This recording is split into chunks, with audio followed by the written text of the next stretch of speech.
नमस्कार, सलाम दोस्तों। मैं एसबी चावड़ा आज आपके सामने standard 9th Hindi second language उसका जो चैप्टर 7 है सूरदास के पद, उसका वीडियो आपके सामने रखने का प्रयत्न कर रहा हूं। दोस्तों, मेरी आपसे एक रिक्वेस्ट है, गुजारिश है, अगर आपने मेरी इस चैनल को सब्सक्राइब ना किया हो तो ज़रूर से कर देना। तो दोस्तों, इस कविता को पढ़ने से पहले हम इसके जो कवि है सूरदास जी, उनका परिचय प्राप्त करने का प्रयत्न करेंगे। चैप्टर 7 सूरदास के पद, जिसके कवि है सूरदास। सूरदास जी का जन्म सन 1478 ईस्वी और निधन सन 1573 ईस्वी सन माना जाता है। महाकवि सूरदास जी का जन्म कुछ लोगों के मतानुसार दिल्ली के पास सिही नामक गांव में हुआ था, तो कई लोगों का मानना है कि इनका जन्म मथुरा के पास रुकना या रेणुका क्षेत्र में हुआ था। इनका जन्मांध होना भी विवादास्पद है।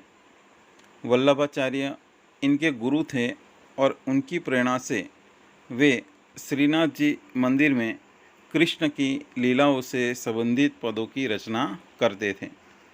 ये कृष्ण के अनन्य भक्त थे। वात्सल्य एवं श्रृंगार रस के वर्णन में वे अद्वितीय हैं। प्रस्तुत पद में सूरदास जी की अनन्य भक्ति भावना का परिचय मिलता है। उनका मन सिवाय कृष्ण के कहीं और सुख नहीं पाता। जिन आँखों ने कमल के समान नयन वाले श्री कृष्ण के दर्शन कर लिए हो, वे और देव की आराधना कैसे कर सकती है। आराध्य देव का गुणगान सुर ने किया है। दूसरे पद में कृष्ण का मनमोहक वर्णन भी किया गया है। बाल कृष्ण की चेष्टाओं के माध्यम से बालक कृष्ण का मनोरम्य वर्णन किया गया है। दोस्तों, ये जो सूरदास जी जो है वो सगुण काव्यधारा के प्रमुख कवि माने जाते हैं। जब भक्ति युग में दो काव्यधाराएं चल रही थी, एक सगुण काव्यधारा और एक निर्गुण काव्यधारा, जिसमें निर्गुण काव्यधारा के जो प्रमुख कवि थे वो थे कबीर जी। उसी तरह सगुण काव्यधारा में जो प्रमुख कवि थे वो सूरदास जी थे। और सूरदास जी कृष्ण भक्ति काव्यधारा के कवि थे और दूसरे कवि भी थे जो राम भक्ति काव्यधारा के कवि हैं, और वो है तुलसीदास जी। तो दूसरी तरफ हम देखें तो कबीर जी जो थे वो ज्ञान मार्गी शाखा के कवि थे और रहीम जी जो हैं वो प्रेम मार्गी काव्यधारा के कवि थे। तो इस प्रकार भक्ति युग में ये दो काव्यधाराएं चल रही थी। तो उसमें सूरदास जी का जो नाम है वो सगुण काव्यधारा में सबसे ऊपर लिया जाता है। सूरदास जी ने कई कविताएं भी लिखी है, जैसे कि सूरसागर, साहित्य लहरी, सुर सारावली, भ्रमर गीत सार।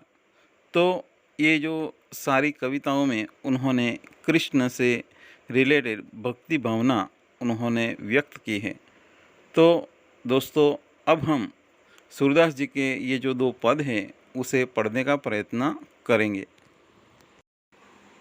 पहला पद है, मेरो मन अनत कहाँ सुख पावै, जैसे उड़ी जहाज को पंछी फिरी जहाज पर आवै।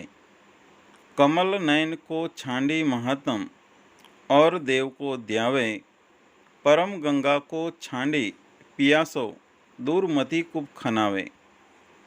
जिहि मधुकर अंबुज रस चाख्यो, क्यों करिल फल पावावे। सूरदास प्रभु काम देनु तजी, छेरी कौन दुहावे।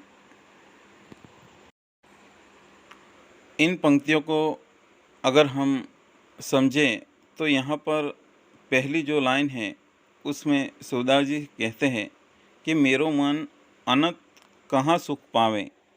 यानी यहाँ पर अनंत का अर्थ होता है अन्यत्र, यानी कि मेरा जो मन है वो कहीं अन्यत्र कहीं पे भी सुख नहीं पा सकता। जैसे उड़ी जहाज को पंछी फिरी जहाज पर आवे, यानी कि जैसे जहाज का पंछी जो है वो जहाज़ से उड़कर फिर वापस उसी जहाज़ पर आ जाता है, यानी कि उसी जहाज़ पे ही वो वापस लौट आता है, उसी तरह ही मेरा मन भी कहते हैं कि अन्य देवताओं के यहाँ से भटक कर वापस श्री कृष्ण के चरणों में लौट आता है।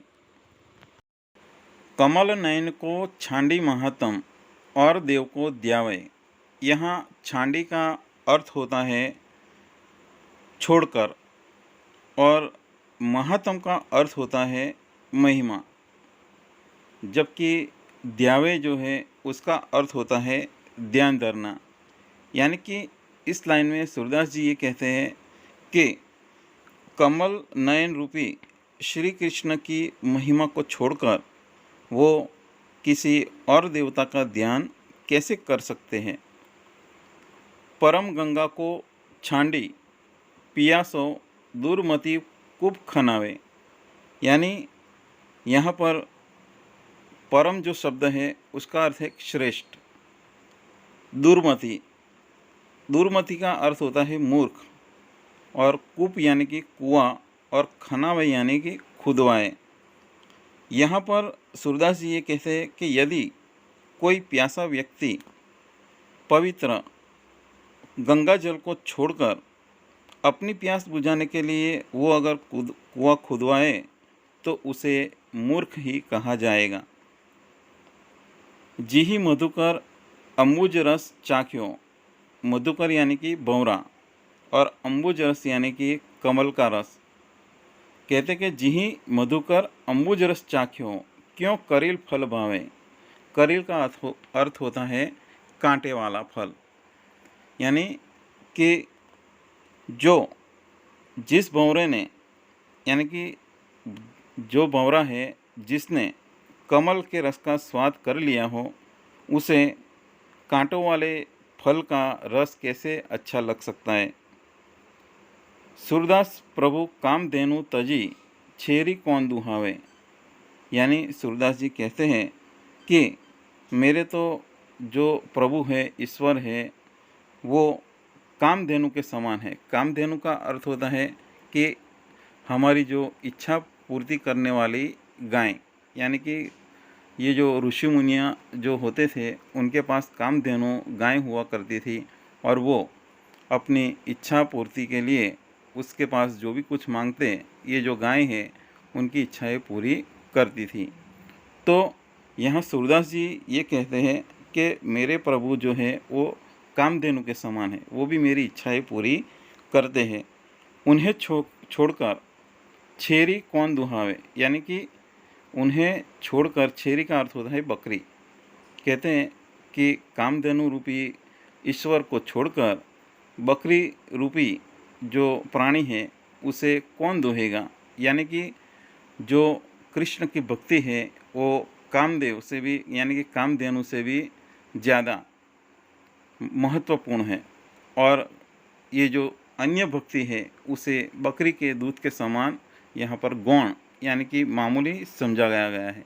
इसलिए यहाँ पर सूरदास जी कहते हैं कि मेरे लिए मेरे जो प्रभु हैं वो कामधेनु के समान है, और उन्हें छोड़कर बकरी को कौन दूहेगा। यानी कि मैं कृष्ण रूपी भक्ति को छोड़कर अन्य किसी और देवताओं की भक्ति करना नहीं चाहता। मेरे लिए तो सिर्फ श्री कृष्ण ही मूल्यवान है। दूसरा पद है शोभित कर नवनीत के लिए।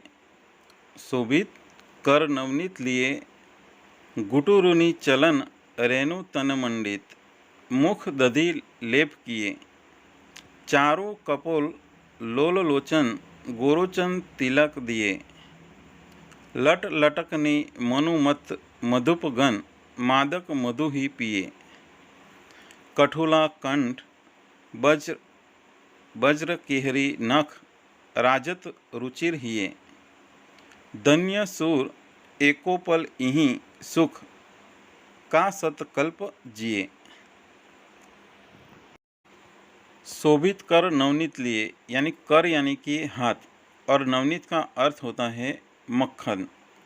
गुटुरुनी चलन रेणु तन मंडित मुख दधि लेप किए। यहाँ पर रेणु का अर्थ होता है कि दुल, और मंडित का अर्थ होता है सुशोभित, जबकि दधी दधी यानी कि दही। चारु कपोल लोलोलोचन गोरोचन तिलक दिए। यहाँ पर चारु का अर्थ होता है कि सुंदर, और कपोल कपोल का अर्थ होता है गाल, और लोल लोल यानी कि चंचल, और लोचन यानी कि आँखें, नेत्र, और गोरोचन का अर्थ होता है एक प्रकार का मस्तक पर तिलक करने का पीला द्रव्य। लट लटकनी मनुमत मधुप गण मादक मधु ही पिए, यानी कि लट का अर्थ होता है सिर के बालों का जो गुच्छा होता है उसे लट कहते हैं। मनु मनु का अर्थ होता है यानी कि मानव, और मत मत का अर्थ होता है मदमस्त, और मधुप का अर्थ होता है बौरा। कठुला कंठ, तो कठुला कंठ का जो अर्थ यहाँ पर दिया है कि भाई ये जो चांदी की जो चौकियाँ होती है, बगनखा और बजर बट की जो माला होती है जिसे गले में पहना जाता है, उसे यहाँ पर ये जो कठुला कंठ कहा गया है। केहरी नख, केहरी का अर्थ होता है कि सिंह के नाखून, शेर, और राजत का अर्थ होता है सुशोभित होना। और रुचिर रुचिर का अर्थ यहाँ पर सुंदर दे सकते हैं। और लास्ट पंक्ति में इही यानी कि धन्य सुर एकोपल इही, इही का अर्थ हम यहाँ पर यह ले सकते हैं। और सतकल्प यानी कि 100, और कल्प का अर्थ होता है 4 करोड़ 32 लाख जो वर्ष है उसकी अवधि को यहाँ पर कल्प कहा गया है। तो अगर हम इसे समझने का प्रयत्न करें तो इसे हम इस प्रकार समझ सकते हैं कि सूरदास जी यहाँ हमें ये बताना चाहते हैं कि ये जो कृष्ण है हाथ में मक्खन लिए हुए, बाल श्री कृष्ण बहुत ही सुंदर लग रहे हैं और वो अपने दोनों घुटनों के बल चल रहे हैं। उनके जो शरीर है, उनके शरीर पर ये जो धूल और मिट्टी लगी हुई है, और उनके मुख पर जो मक्खन है, जो उन्होंने मक्खन खाया होगा तो वो मक्खन लगा हुआ है, और उनके गाल जो है बहुत ही सुंदर, और उनकी आंखें जो है बहुत ही चंचल है। उनके माथे पर ये जो गोरोचन का तिलक है वो लगा हुआ है, और इनके सिर के दोनों ओर उनके बालों की जो लट है वो झूल रही है। वे एकदम मस्त मधु पीकर मस्त हुए भंवरे के समान लग रहे हैं। यानी कि ये जो कृष्ण है, बाल कृष्ण है, उनका यहाँ पर वर्णन किया है।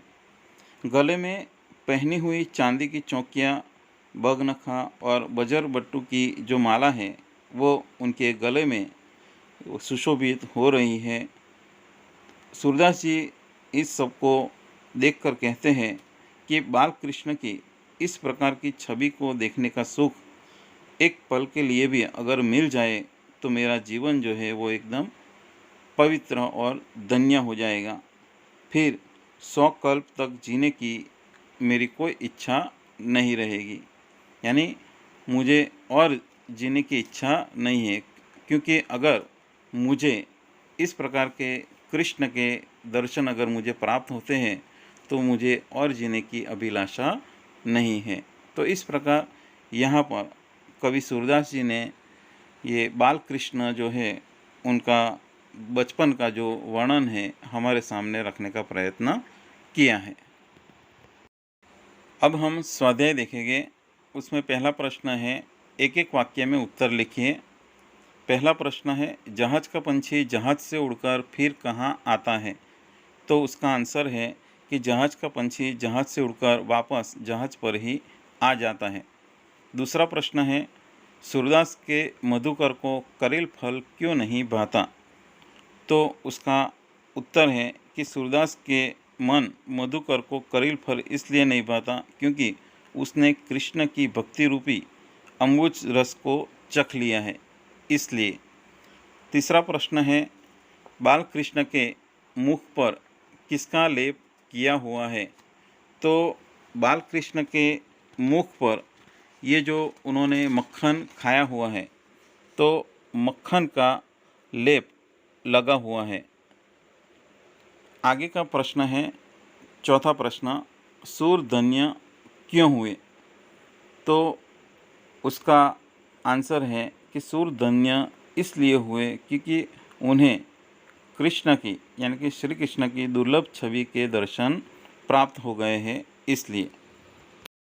निम्नलिखित प्रश्नों के उत्तर विस्तार से लिखिए। पहला प्रश्न है, सूर्य ने किन उदाहरणों द्वारा अपनी अनन्य भक्ति भावना प्रकट की है? तो यहाँ पर उसका आंसर है कि इस पद के अंदर सूरदास जी कहते हैं कि मैं कृष्ण रूपी जहाज का पंछी हूँ और मैं उन्हें छोड़कर और कहीं भी नहीं जा सकता, क्योंकि कृष्ण की महिमा भूलकर मैं किसी और देवताओं का ध्यान नहीं धर सकता। श्री कृष्ण जैसी गंगा का जल जो है वो मिलने के बाद मुझे कुएं का जल पीने की इच्छा नहीं है, और मेरा ये जो मन है ये मधु के समान यानी कि भंवरे के समान है, और कृष्ण की भक्ति का अम्बुज रस चखने के बाद मुझे अन्य और किसी रस की इच्छा नहीं है। मेरे प्रभु तो सिर्फ कामधेनु के समान कृष्ण हैं, और उनको छोड़कर मैं बकरी का दूध दूहने क्यों जाऊं? और इस प्रकार ये जो सूरदास जी जो हैं वो अलग अलग उदाहरण द्वारा अपनी भक्ति भावना प्रकट करते हैं। दूसरा प्रश्न है कि बालक श्री कृष्ण के स्वरूप का वर्णन कीजिए। तो यहाँ पर सूरदास जी ने बालक श्री कृष्ण का बड़ा ही मनोहर वर्णन किया है। वो कहते हैं कि बालक कृष्ण यानी कि बाल कृष्ण अपने हाथों में मक्खन लिए हुए घुटनों के बल चल रहे हैं, और उनके मुंह में मक्खन लगा हुआ है, और उनके जो गाल है वो बहुत ही सुंदर, और उनकी आंखें चंचल है। उनके माथे पर गोरोचन का तिलक किया हुआ है, और उनकी जो लटें हैं वो मदमस्त भौरों के जैसी सुंदर लग रही है, और उन्होंने अपने गले में कठोला की माला यानी कि कठोला जो है उसकी माला पहनी हुई है। और इस प्रकार सूरदास जी ने यहाँ बालक कृष्ण का स्वरूप का यानी कि बहुत अच्छा वर्णन किया हुआ है। तीसरा प्रश्न है, सूरदास अपने आप को धन्य क्यों मानते हैं? तो सूरदास जी जो है वो श्री कृष्ण के बहुत ही अनन्य भक्त है, परम भक्त है। कृष्ण के अतिरिक्त वे अन्य और किसी भी देवताओं का ध्यान नहीं करते। श्री कृष्ण की मनमोहक छवि जो है वो सदा ही उनकी आँखों में बसी रहती है, यानी कि हम उनकी आँखों में बसी हुई है, और ये जो छवि है उन्हें बहुत ही अनुपम सुख प्रदान करती है। वो कृष्ण की इस छवि को बहुत ही दुर्लभ मानते हैं, और उन्हें अपने प्रभु की इस अनोखी मूर्ति के जो दर्शन हुए हैं, इसलिए वे अपने आप को बहुत ही धन्य और भाग्यशाली मानते हैं। आगे का जो प्रश्न है, तीसरा प्रश्न, तत्सम रूप दीजिए। यहाँ पर अनंत अनंत का अर्थ होता है अन्यत्र। दूसरा शब्द है पंछी, तो पंछी का अर्थ है पक्षी, खग। महात्म, तो महात्म का अर्थ होता है महात्म्य। चौथा है पियासो, पियासो का अर्थ होता है कि प्यासा। दुर्मति, तो दुर्मति का अर्थ है यहाँ दुर्मति यानी कि म के ऊपर चंद्र बिंदु लगा हुआ होता है। लट, तो लट का अर्थ होता है केश गुच्छ यानी कि बालों का गुच्छा। आगे का शब्द है मधुही, मधुही का अर्थ होता है मध्य। और अंतिम जो शब्द है केहरी, केहरी का अर्थ होता है केसरी। समानार्थी शब्द लिखिए। उसमें पहला शब्द है पक्षी, तो पक्षी का अर्थ होता है खग। दूसरा है अम्बुज, अम्बुज का अर्थ है जलज। कूप, कूप का अर्थ होता है कुआं। मधुकर, मधुकर यानी कि भ्रमर, भंवरा। धेनु यानी कि गाय। छेरी, छेरी का अर्थ है बकरी। नवनीत, तो नवनीत का अर्थ होता है मक्खन। लोचन, लोचन का अर्थ है नयन, चक्षु। और अंतिम जो शब्द है कंठ और नख, तो कंठ का अर्थ होता है गला और नख का अर्थ होता है नाखून। तो दोस्तों, इस प्रकार हमने इसका स्वाध्याय देखने का प्रयत्न किया है। आशा है कि आपको मेरा ये जो वीडियो है बहुत ही अच्छा लगा होगा। दोस्तों, मैं आपसे फिर से गुजारिश करता हूँ कि अगर आपने मेरे इस चैनल को सब्सक्राइब न किया हो तो ज़रूर से कर देना। धन्यवाद, आभार।